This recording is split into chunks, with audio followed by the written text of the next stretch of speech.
নমস্কার আমার সুপ্রিয় দর্শক বন্ধুদের, কেমন আছেন সকলে? আশা করছি প্রত্যেকেই খুব ভালো আছেন। আপনাদের আরও একবার স্বাগত জানাই সুন্দরম ইউটিউব চ্যানেলের নতুন একটি পর্বে। আজ আমি আপনাদের বলবো, আর মাত্র কয়েকটা দিন পরেই এপ্রিল মাস শুরু হতে চলেছে। আর এই মাসে এস নামের জাতক জাতিকাদের জীবনে কি পরিবর্তন আসতে চলেছে সেই সম্পর্কে। নামের প্রথম অক্ষরের উপর অনেক কিছুই নির্ভর করে। কোনো ব্যক্তির পরিচয়, স্বভাব এবং ব্যক্তিত্ব নির্ভর করে। যারা এস নামের মানুষ হন তারা অত্যন্তই মুক্তমনা এবং বন্ধুত্বপূর্ণ হন এবং আশেপাশের মানুষজনকে অত্যন্তই ভালোবাসেন। এস দিয়ে শুরু যাদের নাম তারা ভীষণ রোম্যান্টিক, এছাড়াও অত্যন্তই আবেগপ্রবণ। এরা নিজের মনের অনুভূতি অত্যন্ত ভালোভাবে প্রকাশ করতে পারেন। এইসব মানুষ কখনো কারোর প্রতিশ্রুতি ভঙ্গ করেন না। যাদের নাম এস দিয়ে শুরু তারা অত্যন্তই পরিশ্রমী প্রকৃতির হয়ে থাকেন। তাদের এই পরিশ্রমী গুণের কারণে এনারা বহুলাংশে সাফল্যও লাভ করে থাকেন। যে কোনো কারোর সমস্যার সমাধান করতে এরা সবসময় উদ্যত থাকে। এস নামের মানুষদের সবথেকে প্রধান গুণাবলী হলো এনারা যে স্থানেই যাক না কেন সহজেই পরিবেশের সঙ্গে খাপ খাইয়ে নিতে পারে এবং বিভিন্ন স্থান থেকে তথ্য সংগ্রহ করে নিজেদের জীবনে প্রয়োগ করতে এনারা খুবই ভালোবাসেন। তো দর্শক বন্ধুরা, এস নামের মানুষেরা কেমন প্রকৃতির হন আশা করছি আপনারা বুঝতে পারলেন। এবার আমি আপনাদের বলবো আসন্ন এপ্রিল মাসে তাদের জীবনে যে চরম বিপত্তি আসতে চলেছে সেই সম্পর্কে, এবং এমন কতগুলি টোটকার কথা বলে দেব যেগুলি মেনে চললে এই বিপদের পরিমাণ কিছুটা হলেও কমবে। তার আগে বলি বন্ধুরা, এই বিষয়টি সম্পর্কে বিস্তারিতভাবে জানতে হলে আজকের ভিডিওটি একটুও স্কিপ না করে সম্পূর্ণ দেখতে হবে। আজকের ভিডিওটি দেখার পর যদি একটুও উপকৃত হয়ে থাকেন অবশ্যই একটি লাইক করবেন এবং আমাদের এই চ্যানেলটি সাবস্ক্রাইব করে পাশে থাকা নোটিফিকেশন বেলটি অন করে রাখতে ভুলবেন না। চলুন বন্ধুরা, এবার তাহলে মূল আলোচনায় প্রবেশ করা যাক। এপ্রিল মাসের শুরুর প্রথম 2 থেকে 3 দিন এস নামের ব্যক্তিদের ভাগ্যের সামান্য টানাপোড়েন শুরু হবে।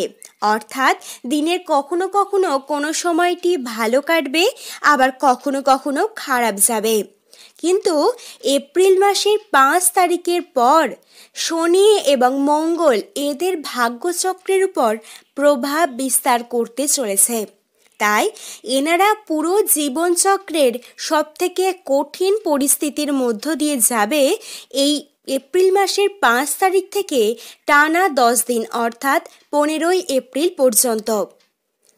15ই এপ্রিল থেকে এদের ভাগ্যের কিছুটা পরিবর্তন আসবে, অর্থাৎ শুভক্ষণ আসতে পারে ধীরে ধীরে।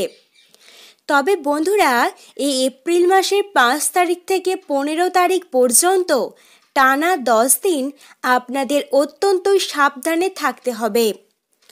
সবথেকে ভালো হয় যদি খুব প্রয়োজন না থাকে তাহলে এই কয়েকটা দিন বাড়িতেই থাকার চেষ্টা করবেন, কেননা দুর্ঘটনা ঘটার একটা চরম যোগ লক্ষ্য করা যাচ্ছে।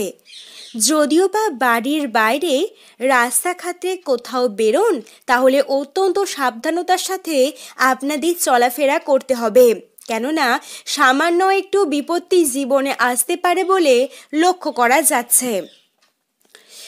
যারা এস নামের ব্যক্তি রয়েছেন তাদেরকে বলি, এই এপ্রিল মাসের এই 10টি দিন কোনো রকম ক্ষেত্রেই অর্থ বিনিয়োগ করবেন না। আপনার হয়তো মনে হচ্ছে যে ভালো কাজে অর্থ ব্যয় করছেন, কিন্তু সেটা একদমই নয়। এটি আপনার জীবনে বিপরীত প্রতিক্রিয়া এনে দেবে, যা হয়তো আপনি আগে কখনো ভাবতেও পারেননি।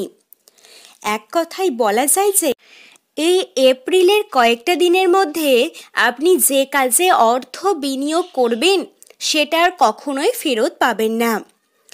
প্রেম জীবনে একের পর এক বাধা আসবে।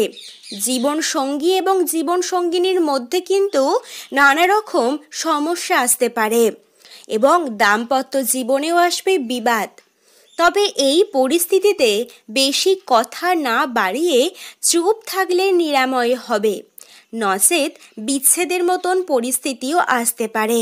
তাই অত্যন্ত সাবধানতা অবলম্বন করতে হবে। কথা কাটাকাটি খুব একটা বেশি না বাড়ানোই ভালো। এই সময়ে এস নামের ব্যক্তিদের মাথার উপর শনিদেব থাকবেন, যার কারণে যে কোনো কাজে বারবার বাধার মুখোমুখি হবেন। এছাড়াও আপনার জীবনে নানা রকম সমস্যা কিন্তু আসতেই থাকবে। সবথেকে বড় কথা হলো এই সময় নিজের শারীরিক সমস্যা আপনাকে আরও বেশি ব্যতিব্যস্ত করে তুলবে। পুরনো কোনো রোগের প্রকোপ নতুন করে আপনার জীবনে ফিরে আসবে। তবে চিন্তার কোনো কারণ নেই, এই কয়েকটা দিন পর আপনার ভাগ্যের মোড় ঘুরে যাবে, অর্থাৎ স্বাস্থ্য সমস্যার সমাধান সহজেই মিলবে। এই এপ্রিল মাসের 10 দিন যারা ব্যবসায়ী তাদের ব্যবসাতে কিছুটা মন্দা দেখা দেবে, তবে চিন্তার কোনো কারণ নেই। 15ই এপ্রিল থেকে অর্থাৎ বাংলা নববর্ষের প্রথম দিন থেকেই আপনার ব্যবসার দ্বিগুণ লাভবান আপনারা কিন্তু হতে পারবেন। যারা পড়াশোনার সঙ্গে যুক্ত রয়েছেন এই কয়েকটা দিন কোনো রকম পরীক্ষা যদি থাকে সেই পরীক্ষায় খুব একটা বেশি আশানুরূপ ফল লক্ষ্য করতে পারবেন না, অর্থাৎ মনের মতন পরীক্ষা কিন্তু আপনার হবে না। বলা যেতে পারে যারা এই সময় বিদেশ ভ্রমণের জন্য যাত্রা করছেন তাদের জীবনেও কিন্তু একটা দুর্ঘটনা আসতে পারে। তাই অবশ্যই আপনাকে সাবধানতা অবলম্বন করতে হবে। এই সময় সবসময় ভগবানের নাম জপ করুন এবং যতটা সম্ভব বাড়ির মধ্যেই থাকার চেষ্টা করুন। এছাড়াও এই কয়েকটা দিন সকালবেলা আপনি ঘুম থেকে উঠে সূর্যদেবের উদ্দেশ্যে জল এবং অর্ঘ্য নিবেদন করুন। বাড়ির সদর দরজায় প্রত্যেক দিন সন্ধ্যাবেলায় একটি গাওয়া ঘিয়ের প্রদীপ জ্বালান। অশুভ শক্তি আপনার গৃহে প্রবেশ করবে না। গৃহের সমস্ত প্রকার নেতিবাচক শক্তিকে দূরীভূত করে গৃহের অন্দরটা একদম পবিত্রময় করে তোলার জন্য অবশ্যই এই কয়েকটা দিন আপনাকে এই বিধিনিষেধগুলি মেনে চলতে হবে এবং প্রত্যেক দিন পারলে স্নানের জলের মধ্যে কালো তিল মিশিয়ে স্নান করুন। এই কয়েকটা দিন গরিব দুঃখী মানুষকে বাড়িতে নিমন্ত্রণ করে আপনার সাধ্য মতন কিছু খাবার খাওয়াতেও পারেন। তো দর্শক বন্ধুরা, এই ছিল আজকের ভিডিও। ধন্যবাদ।